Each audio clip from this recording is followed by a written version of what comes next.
여러분 안녕하세요. 저는 현재 23-2학기 태국에서 교환학생 파견 중인 관광학과 20학번 황도은이라고 합니다. 우선 오늘 영상의 주제는 태국에서 집 구하기인데요. 이 집 구하는 게 교환학생 생활에서 가장 크고 중요한 부분이죠. 근데 제가 교환학생을 준비할 때는 아무래도 태국이다 보니 정보가 많이 없어서 힘든 점이 많았는데요. 제가 직접 와서 겪은 경험들이나 정보들을 모아서 영상으로 만들었으니 여러분들이 파견 준비하실 때 도움이 되었으면 좋겠습니다. 오늘 영상에서는 태국에서 집 구하는 방법, 그리고 주의할 점이나 참고할 점, 간단한 룸투어 영상들을 담아보았으니 영상 재밌게 시청해주시면 감사하겠습니다. 그럼 먼저 집 구하는 방법부터 알아보러 가볼까요? 네, 우선 집 구하는 순서는 크게 세 가지로 나누어 볼 수 있는데요. 첫 번째로 출국 전에 할 일들, 그리고 두 번째로 출국 후에 할 일들, 그리고 세 번째로 파견 종료 후에 할 일들을 차례차례 알아보도록 하겠습니다. 우선 출국 전에는 첫 번째로 기숙사 유무를 확인하는 것을 추천드립니다. 기숙사가 있는 경우에는 정말 좋겠지만 저같이 기숙사가 없는 경우에는 집을 직접 구해야 하는데요. 이 집을 찾는 방법은 첫 번째로 학교에서 나누어주는 하우징 리스트를 살펴보거나 하우징 리스트가 따로 없거나 또 다른 집을 보고 싶은 경우에는 이렇게 렌트허브, 프로퍼티허브, 디디 프로퍼티와 같이 한국으로 치면 다방이나 직방 같은 사이트에서 직접 매물을 확인해 보실 수 있습니다. 네, 그래서 대표적으로 렌트허브라는 사이트를 들어가 보시면 근처에 위치한 지하철역이나 동네별로 매물들을 확인하실 수 있는데요. 이 중에서 하나의 매물을 선택해보면 방의 내부 사진들이나 포함된 옵션 사항들, 층수, 평수, 그리고 최소 계약 기간, 부대 시설 등 다양한 정보들을 영어로 보실 수 있습니다. 그리고 태국의 숙소 유형은 크게 두 가지로 나누어 볼 수 있는데요. 첫 번째는 맨션과 레지던스, 그리고 두 번째는 콘도입니다. 그래서 맨션이나 레지던스 같은 경우에는 가격이 저렴하다는 장점이 있지만 세탁기나 주방 시설이 따로 없다는 단점이 있습니다. 가격은 한 7,000에서 8,000바, 한국 돈으로 2-30만 원 정도의 방을 구하실 수 있습니다. 반면 콘도는 가격이 비싸다는 단점이 있지만 주방과 세탁기를 포함해서 수영장과 헬스장 같은 시설도 이용할 수 있다는 장점이 있습니다. 콘도 같은 경우에는 가격이 11,000에서 13,000바 정도로 한국 돈으로 4-50만 원 정도 되는 가격에 방을 구하실 수 있습니다. 월세는 한국에 비해서 전반적으로 저렴하다고 생각이 듭니다.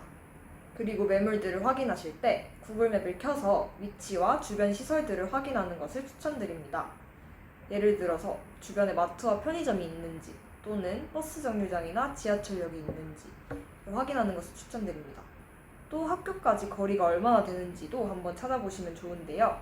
저 같은 경우에는 학교에서 20-30분 내에 있는 거리의 집들을 위주로 찾아보았습니다.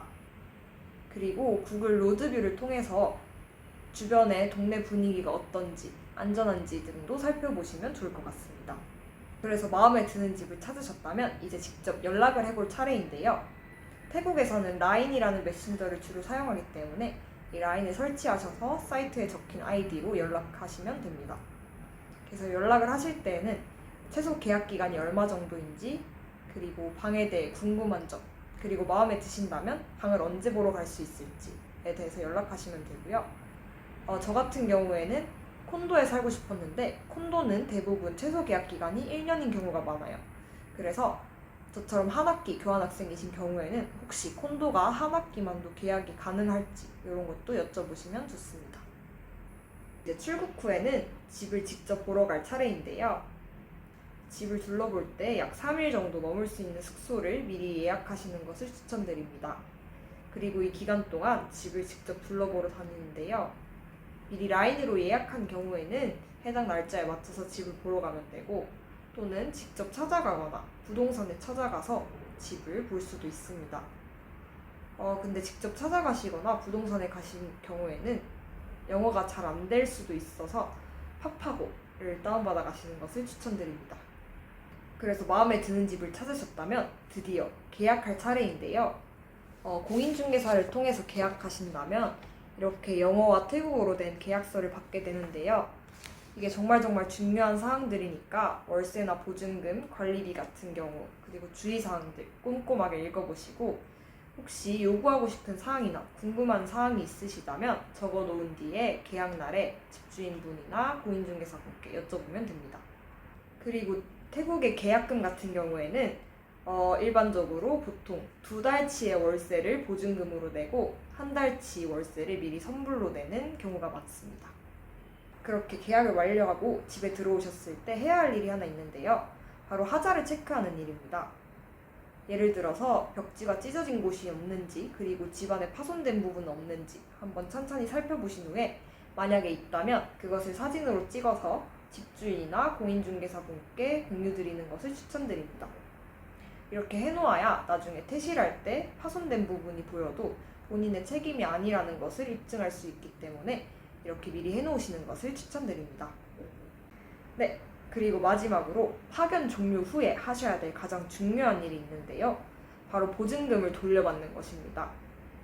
저처럼 이렇게 개인적으로 부동산과 계약하신 경우에는 종종 보증금을 돌려받지 못하는 경우도 있다고 하는데요. 그것을 방지하기 위해서 계약하는 날에 보증금 영수증을 달라고 요청하시거나 아니면 저 같은 경우에는 제가 낸 보증금을 공인중개사분께서 사진으로 찍어서 단톡방에 공유해 주셨기 때문에 이런 방법으로 보증금을 냈다는 증거를 확보해 놓는 것이 중요합니다. 다음으로는 집 계약할 때 주의사항 2가지에 대해 말씀드리겠습니다. 첫 번째는 당연한 얘기지만 계약서를 꼼꼼하게 읽는 것인데요. 아무래도 계약서 안에 월세를 지불해야 할 날짜, 그리고 보증금이 환급되는 날짜, 관리비가 어떻게 부과되는지 등등 중요한 사항들이 다 적혀있기 때문에 계약하기 전에 확실하게 확인하고 읽어본 뒤에 계약하시는 걸 추천드립니다. 그리고 두 번째로는 부동산 거래 기록이나 후기를 찾아보는 것인데요. 아무래도 해외 부동산이다 보니 저희가 믿을만한지 아닌지 잘 모르는 경우가 많은데 이때 구글 검색을 통해서 부동산의 공식 홈페이지나 SNS를 참고한다거나 실제 거래 후기, 기록들을 찾아서 이 부동산이 믿을만한지 아닌지에 대해 판단해 보시는 데 도움이 되실 것 같습니다. 네, 그러면 집을 구할 때 참고하면 좋을 점들을 말씀드리겠습니다. 이건 제 주관적인 생각이기 때문에 참고만 해주시면 되겠습니다. 우선 첫 번째로는 집의 위치를 확인했는데요. 학교에서 20-30분 이내 위치에 있는지, 그리고 주변에 버스 정류장이나 지하철역이 있는지, 그리고 집 주변에 마트나 편의점이 있는지 이거를 우선적으로 확인해 보았습니다. 그리고 두 번째는 주방이나 냉장고, 그리고 세탁기가 있는지 확인해 보았는데요. 태국의 콘도나 맨션 같은 경우에는 세탁실이 따로 있는 경우가 있고 그 세탁을 할 때마다 돈을 내야 되는 경우도 있어서 저는 세탁기가 집 안에 있는 걸 선호했고요. 그리고 또 주방이 있는 집을 선호했습니다. 왜냐하면 저는 직접 밥을 해먹는 걸 좋아하기 때문에 주방, 냉장고, 그리고 세탁기가 있는 집을 선호했습니다.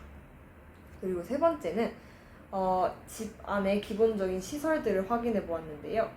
우선 태국에는 날씨가 덥기 때문에 에어컨이 정말 중요합니다. 그래서 에어컨이 잘 작동하는지 집을 볼 때 확인했고, 그리고 수압도 괜찮은지 확인해 보았습니다. 그리고 네 번째는 바로 벌레의 흔적이 있는지 없는지 확인해 보았는데요.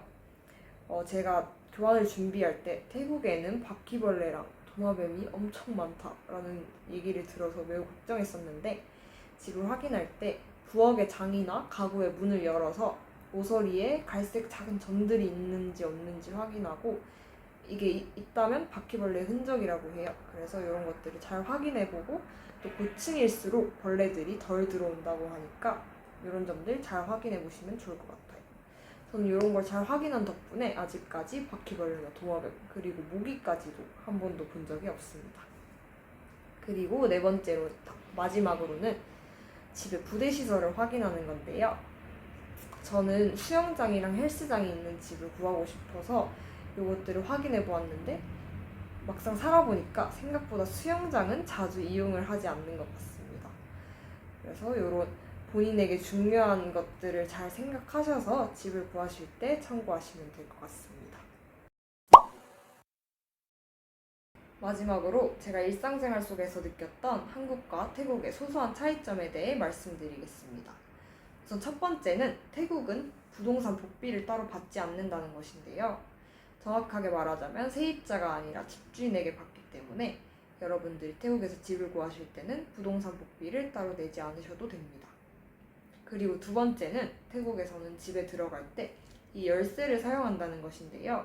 한국에서는 대부분 비밀번호를 치고 집에 들어가지만 태국에서는 이 열쇠를 이용해 집에 들어가기 때문에 잃어버리지 말고 꼭 잘 챙겨 다니셔야 합니다. 그리고 세 번째는 태국은 분리수거를 하지 않는다는 점인데요. 그래서 일반 쓰레기와 음식물 쓰레기를 한 곳에 동시에 버리는 것을 보실 수 있습니다. 간혹가다 페트병만 따로 재활용하는 경우도 보실 수 있지만 대부분의 경우에는 일반 쓰레기와 음식물 쓰레기를 모두 동시에 버린다는 점, 이 점 참고해 주시고요.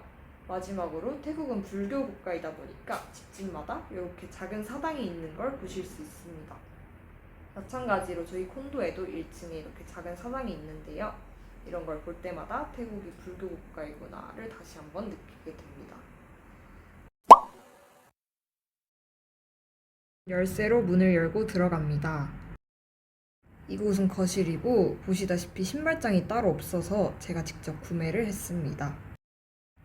다음은 주방인데요. 냉장고, 인덕션, 전자레인지가 옵션으로 포함되어 있어서 직접 밥을 해 먹을 수 있습니다. 그리고 이곳은 베란다인데요. 이렇게 세탁기가 있어서 주로 빨래를 하거나 빨래를 말릴 때 사용합니다. 그리고 방콕의 멋진 경치도 한눈에 볼 수 있는데요. 너무 멋지지 않나요? 야경도 정말 멋지답니다.